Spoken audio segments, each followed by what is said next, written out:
बानी मजबूर हो। सुनता का सुनो जाए के न मन करे तुहारा से दूर हो, पैसे के कारण रानी बानी मजबूर हो। नहीं जे कमाईब तो कहाँ से खियाईब, करब याद तोहे हरदम। हेले जाबो कदी चंदन ए राजा जाता रा तू तो नंदन। हेले जाबो कदी चंदन ए पिया जाता रा तू तो नंदन।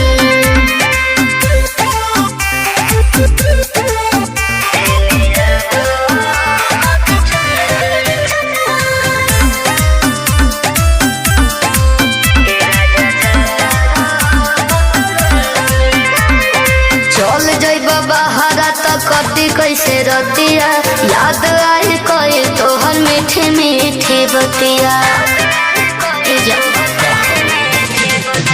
इहे मजबूरी धनी हम के सतावता, कथी करे कुछो अब समझे न आवता। बतिया के मानो नहीं जिद तू कर, करब फोन तोहे हरदम।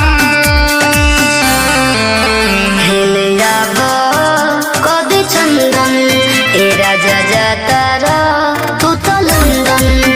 हेले जाबो कदी चंदन ए पिया जाता रा तू तो लंदन।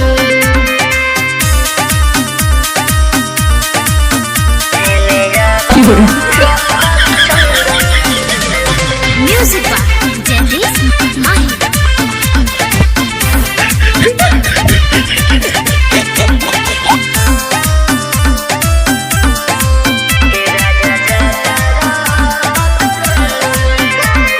जाता रहता जाए पिया ठीक से कमाई हो, कौनो सवात से न नजर लड़ाई हो। अपन ख्याल रखिए। जनी घबराए धनी खात बानी किरिया, जात बानी हम धर्मेंद्र के भिरिया। तोहरा लाय अरुण जय देश से कही के भेजब मोबाइल हम सैमसंग। हेले जाबो कदी चंदन ए राजा जाता रा तू तो नंदन। हेले जाबो कदी चंदन ए पिया जाता